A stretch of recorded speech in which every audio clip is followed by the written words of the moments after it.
discuss up to equation number 6. I would again like to request all of you to keep the note ready when you go through this video lecture. Now what we are going to do, some lowest order approximations. Okay, so for that, let us go to equation number 4. Okay, so if you look at equation number 4, what we will be having, f dash x naught. Okay, so you can see then there are so many terms. Okay, if you look at f dash x naught, so there will be like a del f naught, then there will be half del 2 f naught, then there will be 1/3 del 3 f naught plus dot dot dot. Okay, that is our equation number 4. So what is called lowest order approximation? Means here you see we have this term. Remember, when we write del 2 f naught, del 3 f naught, this is not square. Okay, this is not cube. These are the orders. This is the, here it is 1, that means it is first order, this is second order, this is third order, this is third order, this is second order. So these are not squares and cubes. So first, if we consider lowest order approximation, we will consider only up to the term this. Okay, so under lowest order approximation, we are going to neglect all other terms. We will keep only del f naught. Okay, now I'm not telling you what is this del f naught or del 2 f naught till now. Now I'm telling that these are the differences. Okay, these are basically difference, and this is the, since it is del f naught, so it is called first order difference, this is second order difference, this is third order difference in the function values. Okay, so remember del f naught, del f2, del 2 f naught, del 3 f naught, these are the differences in the function values. I will tell you practically how does it work. So suppose that you are given a table like this. Okay, fine.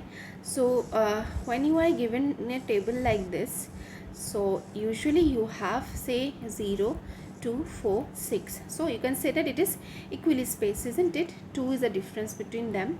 2, 2, 2. So this is equally spaced data.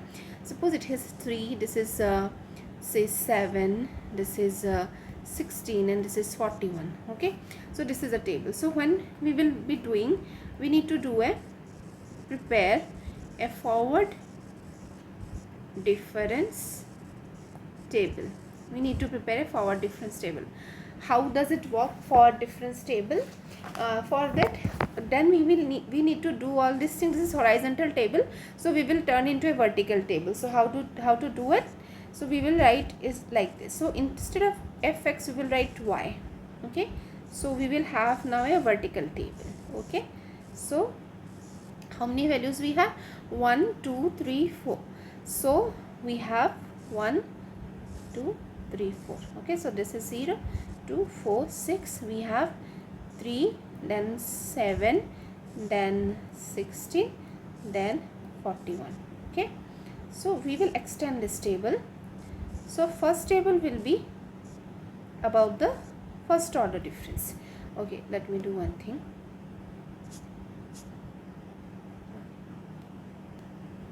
So first order difference, this is called del f naught. Okay, so how to do that? What is the difference? So we are writing forward difference table. Okay, so always do like this. What is the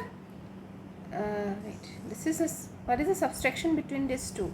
7 minus 3 is nothing but 4. Okay, then what is the difference between these two? 16 minus 7, how much it is? 9. Okay, so similarly, what is the subtraction between these two? So 41 minus 16, it is equal to 25. Okay, so it will be 25. Now you see we have 1, 2, 3 values. Then we will do del 2 f naught. So second order difference. So again you subtract this 2. Okay, so what is the, subtract this 2. 9 minus 4 is 5. 25 minus 9, how much is 25 minus 9? 16. So it will be 16. Okay, so then we have del 3 f naught, means third order difference. Okay, so what is it? This is 5, this is 16. So what is the difference between them? So 16 minus 5. I am not writing 5 minus 16. I am writing 16 minus 5 is how much? 11. Okay, that's all. So can you find del 4 f naught? No, because you have reached the end of the table. There is no two values to subtract. Okay, that's also, this is not required. So in all the equations, means in equation 1, 2, 3, 4 up 5 and 6, you need to do only up to, you need to consider only the terms up to del 3 f naught. Del 4 f naught is not required. That's why I told you that whether you need a del 3 f naught or del 4 f naught or del 5 f naught, that depends upon the range of the data that has you been given. So depending upon the range, you will have to stop. Like here we have 1, 2, 3, 4.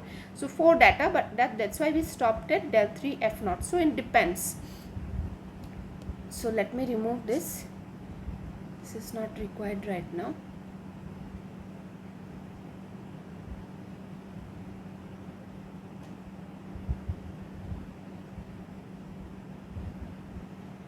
So why I did this example? Only to tell you what is the meaning of del f naught, then del 2 f naught, then del 3 f naught. That's the idea. We will definitely use all this thing in practically in some numerical problems. Then it will be much clear to you. So we are considering now only this. Okay, so this is the first order difference. What is this then? First order difference. Okay, so first order difference means we can simply write it,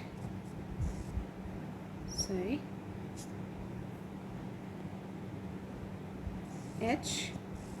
So this is the difference between two values of the function. So one function is fx1 and second function is fx. So it is because I have shown in the table that these are the difference between the function values. So we can generalize it. Therefore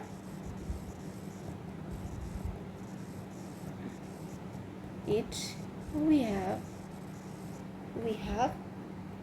so f dash, this is for x naught, isn't it? So here I equal to 0, here it is I equal to 1, here it is I equal to 0. So we can generalize. So we will write xk. So here I equal to what? K.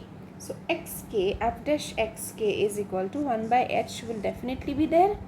Then it will be del fk is equal to 1 by h.